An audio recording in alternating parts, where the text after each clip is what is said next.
Donc aujourd'hui, vous l'aurez deviné, on va parler des fruits et légumes de saison.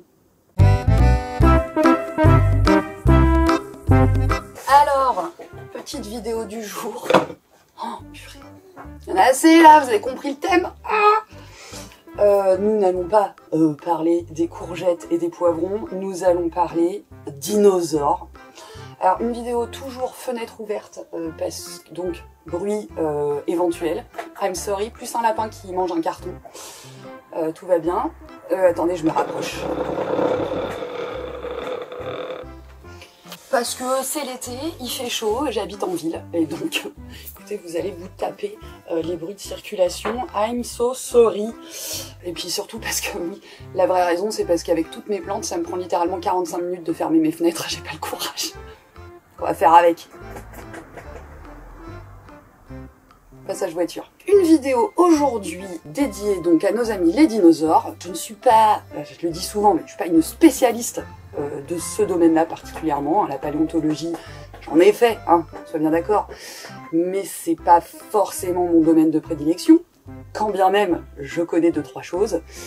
Et je vais répondre à la question de Timothée, 6 ans et demi, qui est le fils visiblement d'un de mes internautes, enfin de quelqu'un qui regarde mes vidéos. Salut à toi au passage. Et donc son papa m'a demandé de répondre à la question de son fils, la question étant la suivante. Pourquoi il n'y a que les Triceratops et les Styracosaurus qui ont des cornes parmi les dinosaures? Eh bien Timothée, nous allons répondre. Allons-y, c'est parti. Alors déjà, Timothée et les autres qui sont dans la salle, n'est-ce pas, quand on pose une question, le premier réflexe à avoir, c'est de définir les termes de la question, essayer de bien comprendre de quoi on parle. Premier terme abordé, le terme des cornes.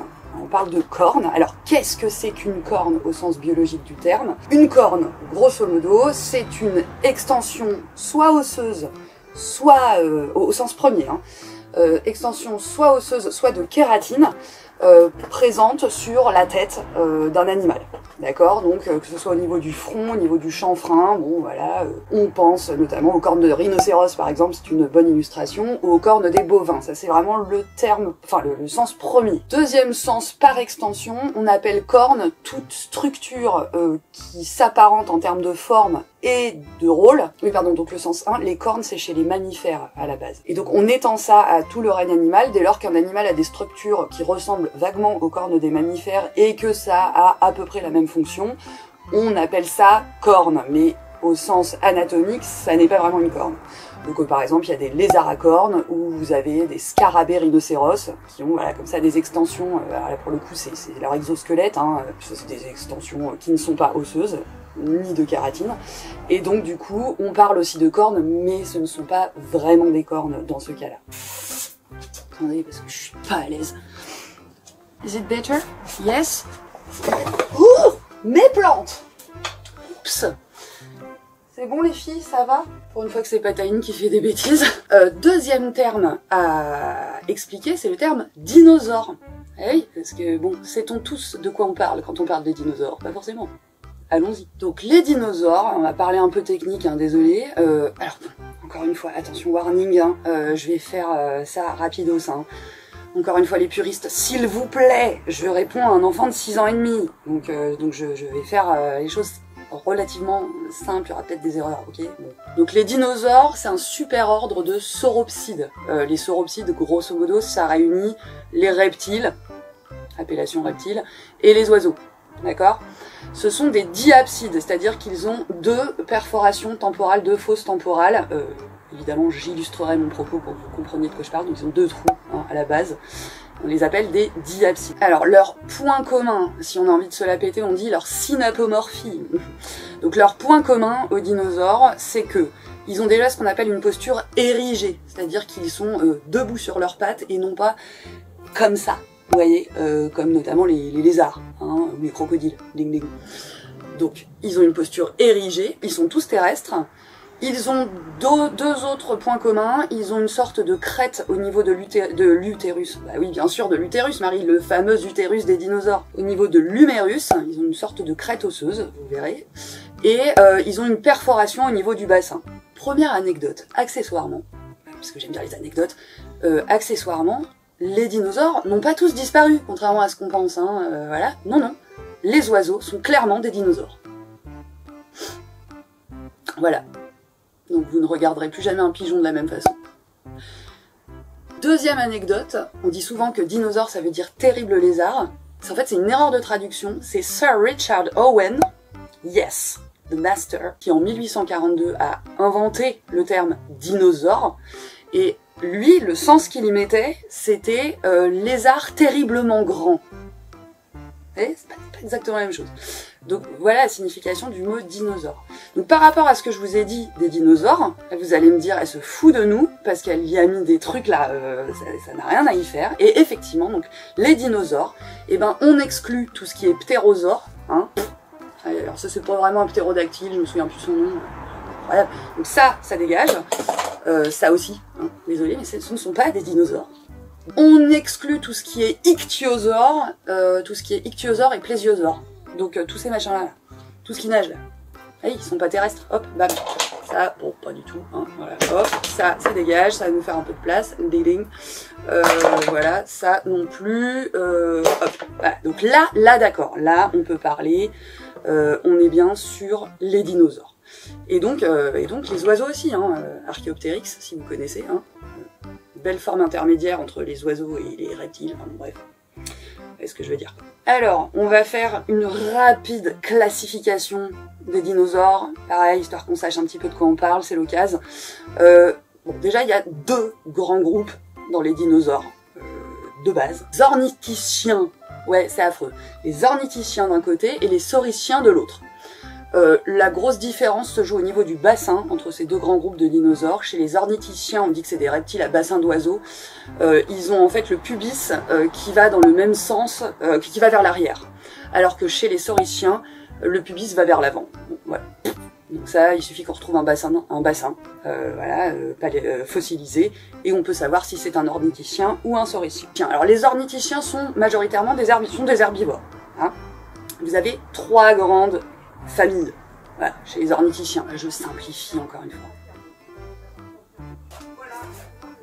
Donc, trois groupes chez les ornithischiens. On a les ornithopodes. Grosso modo, c'est les ornithischiens à bec de canard. Ils sont bipèdes et évidemment, je n'en ai pas d'exemple ici. Bah super. Bon, je vous en insère un pour que vous voyez un petit peu la tronche que ça a. Les marginocéphales. C'est tous ceux qui ont des collerettes, notamment. Bon, bah, vous avez typiquement le centrosaure là, qui est là. Enfin, évidemment, je vous en insérerai. Hein. Donc voilà, ils ont comme ça. Pareil, le tricératops en fait partie. Bon, voilà. Autre possibilité chez eux, chez les marginocéphales, c'est non pas avoir une collerette, mais c'est avoir un dôme osseux sur la tronche. Il est où? Je ne l'ai pas. Je vous le mettrai. Et les derniers dans cette catégorie, c'est les thyréophores, et ça c'est typiquement ceux qui ont des armures, des masses au bout de la queue, vous les connaissez, par exemple l'ankylosaure. Hein, donc ils ont généralement des ostéodermes, etc. Voilà, armure et masse au bout de la queue, pas toujours, hein, mais voilà, l'un ou l'autre, ou les deux. Maintenant on passe aux sauristiens, vous savez, ceux qui ont le pubis vers l'avant. Chez les sauristiens, il y a deux grandes catégories. Vous avez les théropodes, eux ils sont bipèdes, ce sont des grands carnassiers ou piscivores. Voilà, hein, le fameux, le T-Rex, hein, ceux que les enfants aiment bien. Voilà, ça c'est théropodes. Et vous avez les sauropodes, donc qui eux sont des herbivores, ont des tailles considérables, c'est les plus grands. Hein.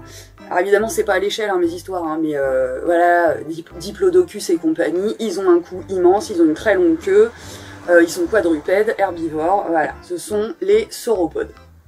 Bon, on a fait à peu près le tour, hein, voilà. Donc Timothée me parle du Tricératops et du Styracosaure que j'ai pas, voilà, qui sont deux représentants des ornithischiens marginocéphales, et plus précisément des cératopsides, ce qui veut littéralement dire tête épineuse. Hein, voilà, donc épine sur la tête. On est bien dans le domaine des cornes, hein, là tout va bien. Donc effectivement, alors avec également le centrosaure, ce sont des dinosaures qui ont des cornes, mais vous allez voir que ce sont loin d'être les seuls, en fait, Timothée, il n'y a pas que. Tu vas voir, il y en a plein. Il y en a plein.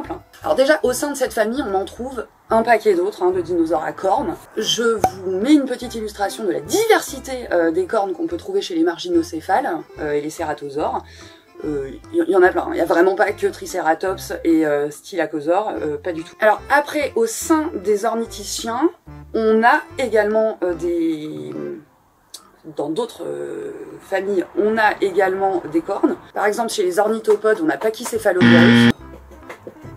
Alors lui, c'est pas vraiment une corne, c'est une extension osseuse à l'arrière du crâne, comme ça, qui a différents rôles, notamment un rôle de communication supposé. Donc ça fait caisse de résonance quand il pousse ses cris, on pense, hein. Et rôle de thermorégulation, et je crois aussi de parade nuptiale, enfin bref, de séduction de la femelle. Bon, chez les marginocéphales, on a le pachycéphalosaure, celui dont je vous parlais tout à l'heure, là, qui a une sorte de... non pas de crête, mais de dôme osseux sur la tête, et il a également des petites cornes autour de son dôme osseux, donc on n'est pas juste sur les cératosaures, chez les marginocéphales en général, il y en a d'autres. Et puis chez les thyréophores, comme l'ankylosaure, là, il y a aussi présence d'extensions osseuses au niveau du crâne, donc considérées comme des cornes. Donc là, vraiment, chez les ornithischiens, on a l'embarras du choix. Chez les théropodes, donc là on passe aux saurischiens, chez les théropodes, on trouve aussi des dinosaures qui possèdent des cornes, des extensions osseuses au niveau du crâne, notamment le cératosaure, par exemple, pour n'en citer qu'un, mais il y en a d'autres, je vous en mettrai. Donc on en trouve aussi chez eux. Alors par contre, chez les sauropodes, donc Diplodocus et compagnie, là franchement j'ai pas trouvé, il y a pas, il semblerait qu'il n'y ait pas vraiment à proprement parler de cornes. Il y a éventuellement des durcissements, des petits épaississements au niveau du crâne, mais pas de cornes à proprement parler, en tout cas au niveau de la tête. Et ça s'explique éventuellement, mais ça c'est ma théorie. Qu'est-ce que ça vaut? Probablement pas grand chose, mais enfin je vous l'exposerai quand même parce que je ne peux pas m'en empêcher. Donc là, pour le coup, voilà, chez les sauropodes, là j'avoue, point de cornes. Alors ce qu'on trouve par contre, hein, chez les sauropodes, parfois c'est des sortes d'épines sur le corps. Donc bon, on n'est pas vraiment dans les cornes, hein, mais par exemple Amargasaurus a des épines sur le corps. Est-ce qu'on peut considérer que c'est des cornes? Pas vraiment, hein, mais bon. Ou alors, si c'est pas des épines, c'est des ostéodermes, comme chez l'Ampélosaurus. Je vous montrerai tout ça, parce que là, c'est bon, j'ai un budget limité. C'est les jouets de mes enfants, je peux pas non plus leur acheter tout le magasin. D'accord. Alors, par contre, la question intéressante dans l'histoire, finalement, c'est pourquoi certains dinosaures ont-ils des cornes et d'autres non? Il y a aussi des dinosaures qui n'ont pas de cornes. Regardez Glicus, pas de cornes. Il y a des maxigriffes, d'ailleurs, c'est marrant, parce qu'on pourrait en parler de ça. On sait pas trop à quoi ça sert. Donc, pourquoi certains en ont et d'autres pas, et donc ça nous amène au rôle supposé de ces fameuses cornes. Bon, vous vous en doutez à moitié, mais enfin je pense que vous vous doutez peut-être pas de tout. Donc Timothée, écoute bien, ça c'est intéressant si t'es fan de dinosaures. Déjà le principe qu'on applique, puisque quand même ce sont des espèces éteintes hein, qu'on a ici, on en retrouve seulement les ossements fossilisés, ou les traces d'ailleurs fossilisées. Comment on fait pour savoir finalement à quoi ça sert? Eh ben, on se base sur un principe fondamental en paléontologie qui est le principe d'actualisme. C'est-à-dire qu'on voit ce qui se passe à l'heure actuelle dans le monde animal et en toute logique, on essaye de le transposer à ce qui se passait dans le passé, justement. Parce que ça semble peu pertinent de se dire que ce qui fonctionne maintenant ne fonctionnait pas dans le passé. Donc c'est le principe d'actualisme. C'est ce qu'on a trouvé de moins débile pour analyser un petit peu les traces fossiles, les paléo-environnements, etc. Oui, parce que ça marche pour les animaux, mais ça marche pour les végétaux aussi. Et donc, si on observe ce qui se passe actuellement dans le monde animal, il y a grosso modo 3 rôles possibles aux cornes. Premier rôle, éventuellement, hein, et ça semble logique, c'est un rôle défensif. C'est-à-dire que les animaux qui ont des cornes vont s'en servir en cas d'attaque d'un prédateur pour se défendre, hein, pour l'embrocher. Hein, typiquement, un tricératops qui se fait attaquer par un T-Rex, je sais même pas si c'est possible paléontologiquement parlant, mais enfin bon, par un théropode en tout cas, il lui fout un coup de comme ça sous le ventre, ça peut faire des dégâts. Hein, voilà. Donc, premier rôle. Deuxième rôle éventuel, c'est le fight intraspécifique entre les mâles, c'est-à-dire au sein de la même espèce. Alors là, évidemment, ça n'est pas la même espèce, donc ça ne fonctionne pas, et je n'en ai qu'un de chaque. Donc, bon. C'est-à-dire que ça peut servir aux mâles à s'affronter s'affronter au moment des parades nuptiales, au moment des temps de reproduction avec les femelles. Grosso modo, c'est à qui aura les plus grosses cornes. Hein. Bien souvent dans le monde animal à l'heure actuelle, c'est juste de l'esbrouf, c'est-à-dire on se cherche un peu là comme ça, mais on essaye de pas aller au combat justement. Le but du jeu c'est juste la dissuasion, parce qu'une fois qu'on va au combat, on prend des gros risques. Donc bon, ça finit parfois en combat, on en a des traces hein, sur les fossiles. On est assez catégorique sur le fait que ce sont deux mâles de la même espèce qui se sont embrochés pour conquérir les femelles. Et le dernier rôle possible, c'est la séduction directe des femelles. Justement, les femelles vont choisir les mâles qui vont avoir les plus grosses cornes, les plus belles cornes, les crêtes les plus décorées, etc. C'est pour ça que d'ailleurs souvent dans les reconstitutions des paléo-artistes, ils ont tendance à, alors pas trop là, mais ils ont tendance à beaucoup colorer les crêtes et les appendices en général des dinosaures parce que on pense, si ça se passe comme maintenant, que ça sert à séduire la femelle. La femelle va choisir le mâle le plus paré, le plus beau, parce qu'ici, s'il peut se permettre le luxe de dépenser autant d'énergie pour être beau, c'est qu'il doit être en bonne santé et que donc il lui fera des bons enfants. J'en avais déjà parlé dans une autre vidéo, j'ai plus laquelle, pardon. C'est un classique ça, hein. Elle va choisir le mâle en très bonne santé, en meilleure santé. Il y a une preuve d'ailleurs de ça, supplémentaire, c'est que les crêtes des centrosaures et des styracosaures, ce me semble pas des tricératops, les tricératops c'est pas le cas, sont creuses en fait. Je vous montrerai des illustrations, elles sont pas pleines du tout, ces crêtes épineuses et ornementées sont creuses. Donc en cas de fight, en cas de combat, ça pète, hein, clairement, hein, ça n'a aucun intérêt. Donc en tout cas pour les crêtes épineuses, sauf pour le tricératops qui lui a une crête pleine, et là pour le coup on pense que vraiment ils s'en servaient pour se battre, se défendre. En général c'est juste ornemental quoi. Donc voilà, je pense qu'on a fait le tour. Alors je pourrais détailler sur comment on reconstitue le fait qu'un animal ait une corne ou pas. Ça à la limite ça vaudrait presque de faire une vidéo entière sur quels arguments on se base quand on a 3 bouts de fossiles pour reconstituer une bestiole entière. C'est très intéressant mais c'était pas le sujet. Donc voilà Timothée, en résumé, parce que la dame parle beaucoup, il n'y a pas que le styracosaure et le tricératops chez les dinosaures qui ont des cornes, il y en a plein d'autres. Et elles ne servent pas que à se battre, elles peuvent aussi servir à séduire les femelles. Ah oui, alors ma théorie, ah bah si quand même, ma théorie sur pourquoi les sauropodes n'en posséderaient pas, ou peu, ou rarement, bah c'est que étant donné leur dimension, les attaques de prédateurs vont pas se faire par au-dessus, si vous voulez. Et donc embrocher, avoir une corne sur la tête, au bout d'un énorme coup, en plus d'un très long coup, c'est pas forcément un avantage, c'est en fait vraiment galère hein, à utiliser. Quand on est petit et qu'on se fait attraper par le dessus par un plus gros prédateur, l'embrocher par le ventre, ça fait sens. Pour un sauropode, pas vraiment. D'autant que ils ont un très très bon moyen de défense. Ah, les passages de voiture. C'est leur queue immensément longue et dont ils se servent comme d'un fouet assez efficace, semblerait-il. Donc pas besoin de se s'alourdir avec une corne en plus ou 2 cornes. Bref. Ça c'est ma théorie. S'il y a des paléontologues dans la salle, déjà j'espère qu'ils sont pas en PLS. Et je suis preneuse d'une validation ou non de ma théorie. Enfin ma théorie c'est un bien grand mot, mon idée quoi. De mon hypothèse. Voilà, Timothée, j'espère que j'ai répondu à ta question, j'espère que ça vous a intéressé les autres, parce que je ne m'adressais pas qu'à Timothée. Les dinosaures, tout le monde adore.